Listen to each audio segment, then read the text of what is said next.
중국 경제 성장률이 내년에는 1%대로 추락할 것이다. 미국식 구제 금융이 필요한 상황이다. 그동안 세계적인 투자 전문지와 예측기관에서 나온 경고들입니다. 그런데 사태의 심각성을 인지한 걸까요? 어제 중국에서 엄청난 규모의 슈퍼 부양책이 발표됐었죠. 과연 이번에는 성공할 수 있을지 한국경제신문의 한상준 논설위원과 얘기 나눠보겠습니다. 안녕하십니까? 네, 안녕하십니까? 자, 미국에서는 부채 리스크가 계속되고 있고요. 또 중국에서는 이번에 대규모 부양책이 발표됐는데 종합적으로 내용 전해주시죠. 네, 그에 앞서서 어제 금투세 관련된 민주당의 예. 사실 이렇게 당론을 정하기 위한 이게 토론회가 있었는데요. 거기에 참석한 사람이는 대부분 다 그 증시에 대해서 어느 정도 갖고 있는 사람의 국회의원들이 좀 참여해야 되는데요. 금투세 시행하면 주가가 떨어지면 인버스 투자해라. 이게 참 이재명 그 대표한테 꼭 좀 말씀드리겠습니다. 어느 쪽으로 시행하든 간에 좀 이게 전문가가 들어와야 국회의원들 중에 전문가가 들어와야 그런데요. 지금 우리 개인 투자가 1,500만 정도 되는데요. 주가가 떨어지면 금투에서 떨어지면 그 인버스 투자해라. 이게 헐소리냐 이거죠. 그래서 당 대표 입장에서도 이렇게 나중에 수권 관련해서 굉장히 적용하는데요. 사실 이런 거 가지고 금투세 시행하면 상당히 많은 논란이 있다. 그래서 지금 대부분 다 한 1,500만 개인 투자들이 반은 식으로 지금 또 증권사들이 준비가 안 돼 있습니다. 지금은요. 안 돼 있기 때문에 이렇게 나중에 어떻게 됐든 간에 위에 쪽으로 좀 가닥을 잡든가 아니면 차제에 폐지를 하면 이재명 대표 제가 인기 상당히 많이 올라갈 겁니다. 좀 부탁 좀 드리겠습니다. 알겠습니다. 좀 토론 자리는 좀 제대로 된 국회의원이 좀 와달라 하는 것을 말씀드리겠습니다. 국민들이 우라통 터지기 때문에 증권방송하는 입장에서도 정적 색을 띠지 않고 금무세를 시청자분을 대신해서 좀 말씀을 드리도록 하겠습니다. 또 하나의 관심이 이제 중국의 어제 대규모 경기 부양책이었죠. 사실은 중국에 대해서 가장 부정적으로 얘기했던 시각이 이제 저희가 이전이죠. 있었죠. 그래서 중국에 많은 문제가 있기 때문에 결국은 나설 수밖에 없었죠. 그래서 어제 중국의 주가도 올라가고 한국 주가도 올라가고 아시아 주가도 올라갔는데요. 미국의 주가는 어땠을까? 중국이 양대 국가로서 대규모 부양책을 했기 때문에 이게 훈풍이 미국에 전달됐을까? 이 측면에선 장 초반에 미국의 주가 모습이 굉장히 중요한데요. 장 초반에 나스닥 지수, 대표 지수로 나스닥 지수가 많이 떨어졌습니다. 그래서 훈풍 효과는 미국에서 나타나지 않았다. 근데 장 후반에 저렇게 주가가 올라간 것은 사실 미국에서 지금 셧다운 문제, 이 문제가 굉장히 중요하거든요. 그래서 결과적으로 25일 날 본회의에서 통과하지 않겠느냐. 그러면 디폴트 의미라든가 줄이지 않겠느냐. 국채금리 하락. 그래서 주가가 빅테크 업종이 장 마지막에 올라갔다 이렇게 보게 됐습니다. 역시 시장은 미국에서는 중국의 경기 부양책보다 미국 자체 문제에 더 치중하는 양상이다 하는 걸 말씀드리겠습니다. 이번 주에 이제 각종 블랙아웃 기간이 끝나기 때문에 너무 비컷 단행에 대해서 페드 인사들이 19년 만에 만장일치 방식이 깨졌지 않습니까? 내 반란이다 얘기할 만큼. 그래서 이 반대표를 덧준 보호만 이렇게 이사가 어떤 식으로 얘기하느냐. 이번 주에 많이 잡혀 있어요. 근데 역시나 지금 상태에서 비컷은 좀 성급하지 않았느냐. 물가 재발 우려가 있다. 그러면 물가 재발을 했을 때는 그때 페드는 어떻게 할 것이냐. 비컷에 찬성표를 던진 사람은 어떻게 할 것이냐. 그때는 오도 가도도 못하지 않느냐. 그래서 볼거의 실수 우려를 했던 제목이 이렇게 사실 장 초반에 상당히 미국 증시에 부담이 됐다는 것을 좀 말씀을 드리고요. 그리고 또 한 가지는 앞서 말씀드린 같이 지금 최대 회계 연도는 앞두고는 미국의 예산안 처리거든요. 근데 일반 예산, 정예산은 처리를 못했습니다. 그리고 6개월 임시 예산은 처리를 못했습니다. 그래서 궁여지책 쪽에 3개월 정도 임시 지원책이 나오는데요. 왜냐하면 대선을 치러야 되지 않습니까? 지금 이스라엘 같은 전면전에서 안보와 관련된 문제에 국방부 지출을 해야 되고 CIA라든가 FBI 이거 관련해서 이렇게 예산은 집행해야 되지 않습니까? 그래서 임시 예산은 문제가 되는데요. 역시 미국의 공화당 의원들도 트럼프보다는 미국 국민을 선택하는 것 같습니다. 미국 국가를 선택하는 것 같습니다. 그래서 공화당의 반대표 의원이 많기를 하겠지만 통과는 된다. 결국 안심이 되니까 국채금리가 떨어집니다. 중국이 대규모 경기 부양책 돈을 뿌리대니까 세계 인플레가 증가하는데 국채금리 올라가야 됩니다. 그런데 오늘 미국의 셧다운 문제로 인해서 사실 이것이 우려가 완화될 때에는 결과적으로는 미국의 국채금 가격이 올라가게 되는 거거든요. 그래서 예. 금리는 떨어졌다 이렇게 됐습니다. 그래서 금리에 민감한 나스닥 지수가 다른 3대 지수도 올랐습니다는 가장 많이 올라가게 된 배경이다 하는 것을 말씀을 드리겠습니다. 알겠습니다. 자, 그렇다면 중국의 대규모 부양책 하나씩 좀 자세하게 뜯어보면 좋을 것 같은데요.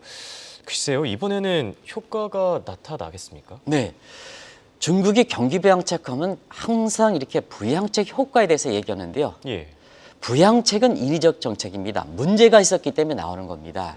그래서 우리가 부양책 하면 효과를 따지는데요. 예. 그만큼 문제가 있었다. 그 인식이 중요하다는 걸 말씀드리겠습니다. 그래서 문제가 컸기 때문에 대규모로 나오는 겁니다. 예. 그런 측면에서 자 이번에 그 중국의 경기 부양책 규모가 스케일이 상당히 크죠. 그렇죠. 근데 이 대책이 과거에 안 나온 새로운 대책이냐? 홍경코 지금까지 뭐냐? 예. 2022년 공산당 대회에 중국에서 LPR 금리, 지준율, 뭐 이번에 대책 예. 어떤 뭐 모기지 금리 수시로 내렸습니다. 그렇죠. 수치를 했습니다 아마. 그래서 이번에 그 924 대책의 어제 대책이죠. 핵심 대책이 지급준비율을 0.5%포인트 비껴서 단행하는데요. 예. 이거는 매년 진행해 왔던 거다 하는 걸 말씀드리겠습니다. 다만 0.25% 단행했던 것을 0.5% 폭으로 큰 거다. 예. 나중은 똑같습니다. 대출금리, LPR금리, 중간 그래서 MLF금리 다들 아시죠? 모기지 금리 전부 수시로 내왔다. 근데 이번은 왜 이렇게 관심들이 높을까 하는 예. 측면에서는 세 가지 정도의 차이점은 있습니다. 세 가지 정도. 자, 그동안 대책이 많이 나왔는데 효과가 없다 보니까 자, 이번에는 아주 멤버들을 나온 거죠. 그래서 이번에 대책은 2009년 미국의 금융 타겟책, 리먼 사태 타겟책에 비교한다 하는데요. 일단 사람들이 많이 등장했습니다. 그렇죠. 판궁성, 인민은행까지 등장했습니다. 예. 류인저, 이거는 우리나라의 금감위원장이다 이렇게 보시면 되겠습니다. 그리고 우칭은 금감원장이다 보겠습니다. 예. 중국에서 3대 수장들이죠. 근데 금융기관 수장들만 나와서 얘기했습니다. 금융기관. 그래서 그러다 보니까 뭐냐. 지금 정책금리와 관련돼서 지준율, LPR, MLF, 이렇게 모기지 금리 전부 동시다발적으로 인하했습니다. 예. 그 돈은 세이 벗습니다. 헬리콥터 밴식으로 돈을 공급했습니다. 그런데 가장 중요한 것은 구조조정 정책이거든요. 이거 빠졌습니다. 예. 그리고 중국은 국가 부채가 많기 때문에 재정 정책이 어떻게 될 것이냐. 그렇죠. 이게 외교에서 보는 거거든요. 재정 정책이 빠졌습니다. 근데 아까 홍 의원께서도 이제 말씀을 해주셨습니다는 사실 이번에 그 대책을 발표하고 무디스가 예. 우리도 이제 경고를 했습니다는 미국의 국가 신용등급, 중국의 국가 신용등급이 자 부채 문제를 해결하지 않을 때는 국가 신용등급을 강등시키겠다 하고 예고했지 않습니까? 예. 이 부양 대책이 나오고 나서 얘기했거든요. 그래서 월가 입장에서는 앞서도 말씀드린 것 같이 중국의 경기 부양책에 대해서는 거의 기대하지 않는다. 핵심이 빠졌다. 예. 재정정책 빠지고 구조정책 빠지고 부채 문제 관련된 재정정책에 빠지는 문제, 이 문제가 월가에서 중국의 경기 부양책에 대한 훈풍 효과가 차단된 거다 하는 걸 말씀드리겠습니다. 알겠습니다. 자, 앞서도 지적해 주셨지만 중국의 3대 금융기관 수장이 직접 나섰다. 그렇다는 거는 그만큼 이 현재 상황이 많이 심각하다 이런 의미를 또 시사하는 거 아니겠습니까? 네. 경제가 그냥 돌아가면 정책 당국자는 나설 필요가 없습니다. 시장 경제 원리가 중요한 것은 시장 경제가 가장 베스트거든요. 한국경제신문의 사시가 시장 경제 활성화인데요. 예. 그냥 다 돈 벌기에 나서기 때문에 경제 주체를 나면 잘 돌아갑니다. 근데 문제가 있기 때문에 대규모로 나서는 거거든요. 예. 그러니까 중국 경제 문제에 대해서 누차 이 방송을 통해서 말씀을 드렸죠. 가장 종합적인 지표에 해당되는 성장률 2분기의 목표치 5.0을 밑들었죠. 4.7%인데요. 이게 소매 판매라든가 고정자산이라든가 이런 산업 생산이라든가 월결 비율을 볼 때는 4.7%도 너무 높은 게 아니냐. 이미 4%까지 떨어지는 게 아니냐. 통계 조작 문제가 나왔었거든요. 그렇죠. 그리고 중국에서는 사실 소비자 물가보다도 아직까지 경제가 제조업의 위주에서 생산하는 게 때문에 생산자 물가가 중요하거든요. 예. 근데 8월 생산자 물가 마이너스 1.8입니다. 23개월 연속 하락세입니다. 마이너스입니다. 그러다 보니까 디플레고가 제기되는 거죠. 그리고 돈이 돌아가는 데는 예. 중국은 유동성 지표에서 M2, L1, L2, 3 유동성 지표가 이렇게 개발되지 않았습니다. 현금이 가장 사회주가는 현금이 중요한 겁니다. 그래서 M1 지표가 경제 활력 지표로 중요한 거거든요. 예. M1 지표는 현금 플러스 요금 예금입니다. 요 지표인데요. 이게 7월 달 마지막 통계인데 마이너스 6.6%입니다. 아. 이건 무슨 얘기냐? 돈을 공급하면 이게 시장에 돌아가야 되는데요. 바로 미래가 불확실하니까 전부 뭐냐? 벽장세가 가둔다. 그렇죠. 돈이 돌아가는 게 아니라 돈이 마냥 꽁꽁 얼어붙은 단계를 보치하는 겁니다. 그러다 보니까 중국 경제가 심각한 거죠. 그런 측면에서 밸런스가 이게 이제 밸런스는 여러분 아시겠습니다는 세계에서 투자 가이드와 관련된 가장 권위 있는 기관입니다. 자막이 좀 돌아가겠습니다. 내년에 중국 경제가 1%대까지 추락한다. 아주 충격적이었죠. 그렇죠. 그리고 노무라 경제성 같은 경우는 저희도 5년 전에 이 방송을 통해서 방송을 한 것을 이렇게 되돌아보니까 노무라 경제에서는 향후 5년 이내, 지금이 되겠죠. 5년 이내 중국 경제가 1% 추락한다. 정확히 맞아떨어졌습니다. 이게 중국 경제 1% 성장이 나오는 것이 성장률 전망이 나오는 것이 단순히 지금 문제가 아니다는 얘기입니다. 그만큼 중국이 구조병을 갖고 있다. 그래서 무디스가 구조병의 상징인 부채 문제가 정리되지 않을 땐 중국 경기 시장 등급을 강등시키다. 국가 신용등급을 강등했다. 이런 얘기가 부양대책 이후에 나오는 거다 이렇게 보셨습니다. 내년의 성장률 보겠습니다. 예측기관들 IMF는 대부분 다 4% 미치죠.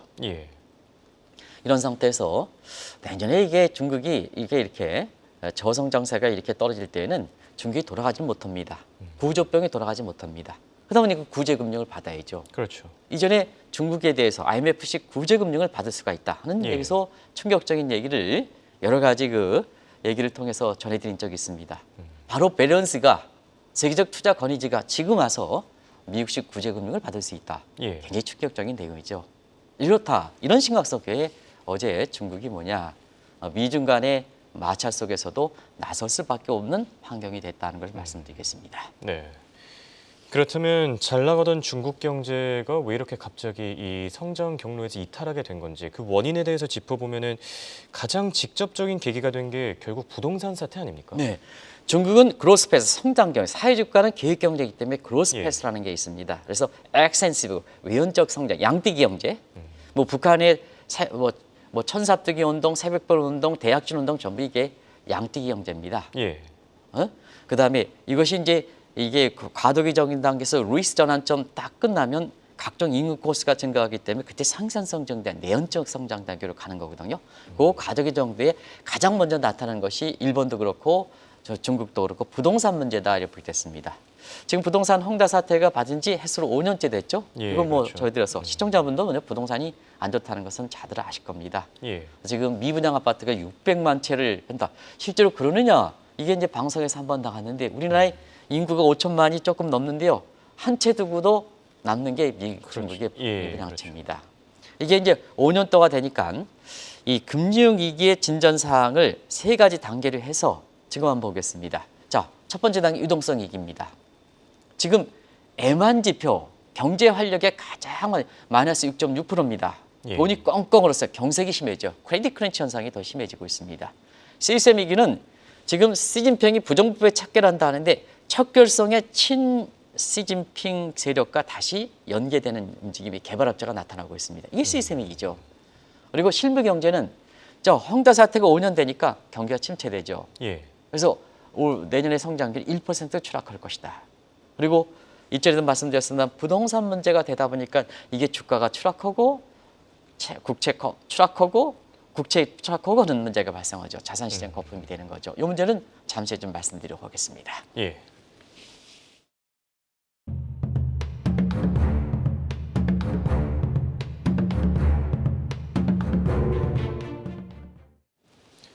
부동산뿐만 아니라 중국의 금융시장 곳곳이 무너지고 있습니다. 자, 가장 먼저 전염된 곳은 증시고 또 최근에는 국채시장까지 전염될 우려가 나타나고 있지 않습니까?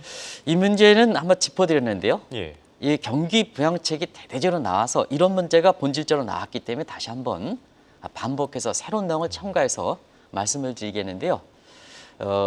이게 또 반복된다 해서 댓글에 또 반복되냐 하는데요. 경제는 이렇게 진단을 이렇게 좀 죄송합니다는 진단을 선제적으로 해서 맞추면 반복될 수밖에 없습니다. 그래서 혹시나 반복되는 부분에 대해서 좀 어색하신 분들한테는 양해를 구하고 지금 새로운 내용을 첨가해서 말씀드리겠습니다. 알겠습니다.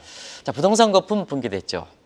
근데 증시 같은 경우는 어제 이제 올라서 4% 올라서 2,800선을 회복합니다는 2,800, 100포인트 빼보십시오.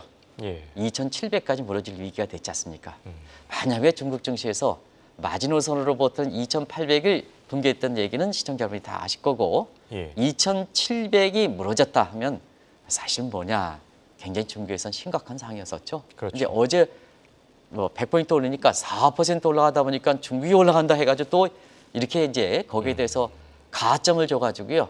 중국에서 공부했던 사람들은 이제 중국이 낫다 이렇게 하는데요. 대규모 부양책은 기대 효과보다는 문제가 크기 때문에 나타났다. 그런 것을 꼭 좀 말씀드리겠습니다. 그런 상태에서 중국을 전체적으로 어제만 보지 않고 어제만 보진 그 중장기적으로 본다면 사실 그 미중 간 패철 맞절 속에 그 결과로 나오는 것이 주가 움직임 아니겠습니까? 요즘은 금융 사이드가 크기 때문에. 그렇죠. 그럼 중국은 사실 그 교수가 얘기했던 6,200에서 12,000 갈 때가 상해에서 6,200대 12,000 간다 그랬거든요. 그때 이후로 지금 6,200인데 12,000 가는 거가 아니라 지금 2,800이지 않습니까? 그렇죠. 3분의 1 토막이 났습니다. 근데 미국은 뭐냐?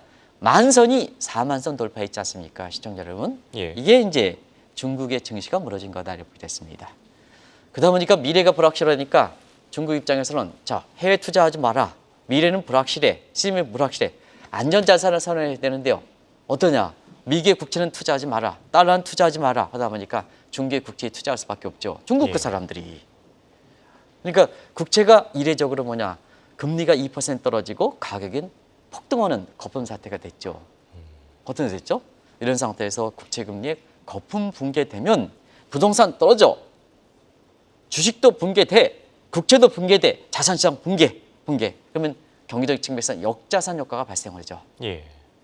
불로소득 성격이 갖고 있는 자산시장이 전부 떨어져? 그러면 백화점 갈 확률이 죽지 않습니까? 그러면 실물 경제가 침체되는 거죠. 그래서 올해 2분기 성장률 4.7% 나오고 베런스가 내년에 중국 경제에 놀라지 마시기 바랍니다. 1%까지 추락한다. 하는 얘기가 나오는 거죠. 나설 수밖에 없지 않습니까? 중국 입장에서는 아무리 그렇죠. 간이 크다 하더라도 시진핑 정부의 경제 관련된 사람들이 나설 수밖에 없지 않습니까? 근데 과거처럼 한 사람이 나서면 안 되니까 인민행장까지 나서지 않습니까? 인민행장까지 나오고 우리나라 금감위원장도 나오고 금감원장도 나오고 다 나올 수밖에 없지 않습니까? 무슨 의미가 있습니까? 그런 것을 말씀드리겠습니다. 네. 그리고 일각에서는 지금 중국 경제를 과거 일본 경제와 비교하는 시각도 많은데요. 그만큼 비슷합니까? 네. 우리가 중국 경제가 사실 일본화가 우려가 된다. 재패나이제이션 이렇게 됐는데요. 그 얘기가 어젠가요? 레이 달레오, 어소시에이처 그 이렇게 유명한 채권 헤지펀드 전문가. 대부로 불리죠. 대부로 불리죠. 과거에는 중국을 외쳤던 사람입니다. 맞습니다. 중국을 외쳤던 사람. 이 사람이 뭐냐? 중국이 뭐냐? 일본의 1990년대 상황보다 더 어렵다. 그래서 잃어버린 10년이 아니라 잃어버린 30년이 된다. 중국을 외쳤던 헤지펀드, 달러 하면 헤지펀드 대부입니다. 가장 중국을 외쳤던 사람입니다. 이 사람이 완전히 중국에 대해서 반대 입장을 취했습니다. 왜 그럴까? 잃어버린 30년 얘기 나오면 여러 가지로 1990년대 상황에 일본을 보겠습니다. 자, 1980년대 이렇게 토요타, 패나소닉, 그 다음에 이렇게 그런 또 소니 이런 상징되는 이러한 그 제조업 경기를 바탕으로 해서 미국을 제친다 했을 때가 1980년대지 않습니까? 우리 서울올림픽. 그래서 중국의 자산시장이 굉장히 거품이 발생했죠. 근데 1990년대 이후에 부동산 거품 붕괴돼, 증시 붕괴돼, 증시가 앞서서 붕괴되고 부동산 붕괴되고 국채시장 붕괴됐죠. 근데 여기에 미에노라는 사람은 물가 문장을 생각해서 이렇게 완화적 정책을 하지 않고 오히려 금융시장이 긴축을 지으니까 잃어버린 10년, 잃어버린 30년이 됐던 거죠. 그런 과정에서 중국을 한번 보겠습니다. 달레라는 사람이 왜 그럴 거냐? 자, 중국이 보겠습니다. 부동산 무너졌습니다. 5년 전에. 증시는 그에 앞서서 시진핑 취임 이후에 6,200 가던 것이 지금 2,800까지 무너졌습니다. 주식 무너지고 부동산 무너지고 국채도 무너진다. 거의 비슷하지 않습니까? 자, 그동안 시진핑의 경제 세력들이 뭐냐? 경기 부양책 안 내놨습니까? 홍행코 입에 탈도록 내놨습니다. 수시로 내놨습니다. 그렇죠. 부양했습니까? 경제 살아났습니까? 안 살아났죠. 정책의 실수가 있었죠. 일본과 똑같은 경로가 아니겠습니까? 그래서 우리가 저희도 이 방송을 통해서 재패나이제이션에 대해서 박스 재팬시아, 재팬티카 뭐 이렇게 해서 어떤 분위기를 지적해서 그때 아마 기억이 나실 겁니다. 그러니까 팍스 재팬시아가 맞는 거고 재패나이제이션 이렇게 해서 그 얘기를 할 때 일본이처럼 중국도 우려됩니다 하는데 바로 레이 달레오 세계 헤지펀드의 대부인 이게 중국이 1990년대보다 어려운 상황이다. 잃어버린 10년이 아니라 잃어버린 30년 가능성이다. 중국의 시진핑 세력들이 나설 수밖에 없는 환경이 됐다는 것을 말씀을 드리겠습니다. 알겠습니다. 그렇다면 중국 경제가 성장 요인으로 봤을 때 어떤 문제점이 있는지 근본적으로 짚어주시죠. 네, 이번에 경기부 정책에서 살아날 수 있느냐 하면 중국의 뭐냐 아주 기본적인 백데이터 경제 성장의 가장 원초적인 것을 한번 우리가 가지고 보겠습니다. 자, 자막이 한번 나오겠습니다는 생산함수 자막지 한번 붙여주시기 바랍니다. 그래서 이거 가지고 오겠습니다. 자, 일단 LKA에서 A는 총 요소 생산입니다. 이런 측면에서 중국의 최대 경제 강점이 노동력 아닙니까? 절대 인구 감소하고 생산 가능 인구는 더 떨어지고 있습니다. 자본은 서방 기업이 인출하니까 노동 장비율이 떨어지고 나중에 말씀드리겠지만 토빈 큐 레이시가 어떤 생산성이 떨어집니다. 생산성이 좋은 서방 기업의 자본이 빠지니까 결과적으로 보면 자본에 문제가 있는 거죠. 중국의 SOC 총 요소 생산 결정하는데 이거 개최가 되지 않고 있습니다. 외부 불경제 이제 경제 활동이 하는데 불편해졌습니다. 됐습니다. 그럼 이제 지금 중요한 생산성 문제 가지고 한번 보겠습니다. 자, 중국의 생산성은 워낙 낮습니다. 워낙 낮습니다. 미국과 비교해서 좀 말씀드리겠습니다. 자막이 들어가겠습니다는 일단 노동 생산성은 미국의 절반 수준입니다. 가장 중요한 자본 생산성은 이 토빈 큐 레이셔가 상승하는 관계에서 자본이 낙후됐습니다. 자본 장비율이 굉장히 떨어지고 있습니다. 이렇기 때문에 뭐냐 떨어진다는 것은 노동이 상대적으로 많다는 얘기입니다. 그렇죠. 그러면 미국의 자본 생산 30% 수준입니다. 앞서 말씀드린 총 요소 생산은 신시진핑 개혁과 지금 부동산에 다시 결탁해가지고 시진핑이 부정부패 척결한다 하더라도 부정부패 척결이 안 되고 있습니다. 그러다 보니까 총 요소 생산이 떨어지고 있습니다. 미국을 나옵니까? 30년 다시 뒤떨어지지 않습니까? 그래서 중국의 이번에 대규모 부양책에 대해서 사실상 중장기로 보면 굉장히 이렇게 오죽했으면 구조 문제에서 무디스가 부양책이 나오고 바로 경고하지 않습니까? 바로요. 미국의 정치에서도 바로 영향을 받지 않지 않습니까? 이런 걸 한번 시청자를 보시기 바랍니다. 네. 자, 결론을 맺어 보겠습니다. 금융위기 대책으로 비유되는 구이자 대책 이번에는 효과가 있을 거로 보십니까? 네. 원초적으로 부동산 문제는 누누이 말씀드렸다는 R 스타 금리가 R 더블 스타 높은 게 문제다. 그러면 이제 이 R 스타 금리를 낮추면 재정 정책을 강구해야 되고 부정 문제가 있고 그다음에 이 R 스타 문제에 관련해서 가장 중요한 것이 뭐냐 구조조정을 해야 되거든요. 근데 이번에는 뭐냐 인민은행장 그다음에 이 세 사람이 나와가지고 전부 금리 낮추고 유동성 공급했지 않습니까? 그러면 R 더블 스타 금리를 더 낮췄다는 얘기입니다. 그러면 문제가 되는 게 핵심이 빠졌다는 게 R 스타 금리가 R 더블 스타 금리가 높은 것이 문제인데 이걸 낮추지 않고 이건 시진핑 세력의 구조용 아픈 문제가 되는 거거든요. 본질적으로 문제가 발생시키니까 캠프 주사를 넣는 거죠. 그래서 동시다발적으로 금리 낮춰 유동성 공급해 한데 R 더블 스타 금리를 더 낮췄지 않습니까? 그럼 시청자 여러분 R 스타 금리는 안 낮추고 R 더블 더 낮췄으니까 괴리가 더 심한 거죠. 종전에 금리 낮춘 거 뭘 차이가 있습니까? 캠플 주사. 여기 이제 앰플 주사라고 이렇게 하는데요. 이게 이제 사이클 플러스 앰플 주사는 다 아실 겁니다. 근본 체계 없이 앰플 주사하면 그 충격만 그 순간 다 주는 일시적으로. 이게 사이클이라는 플러스 앰플 플러스에서 이걸 캠플 주사다라는 표현을 쓰고 있습니다. 그래서 이번도 그렇게 효과가 지속되지 않지 않겠느냐 해서 이전에 그런 말씀을 드렸습니다. 이 원자재창에서 중국이 망한다. 그래서 한번 방송을 드린 적이 있는데요. 그래서 망한다 할 때 금을 사라 하는데 오늘 금값을 마지막 보여드리면서 방송을 끝내도록 하겠습니다. 부양책에 대한 기대가 크면 금값이 떨어질 거고 부양책에 대해서 기대가 적으면 금값이 올라가는데요. 금값 안 보여주시는 거 같아요? 오늘 다시 국제 한번 금값 다시 오늘 세게 올랐습니다. 온스당 2,685에서 세게 올랐습니다. 금값이 1% 이상 한일에 올라가는 게 그렇게 많지 않습니다. 지금 올랐죠? 그래서 원유 시장에서도 중국이 망한다 하는 그래서 기대는 크게 하지 않는다는 걸 말씀드리겠습니다. 알겠습니다. 자, 지금까지 도움 말씀에 한국경제신문의 한상준 논설위원이었습니다. 대단히 고맙습니다. 네, 고맙습니다.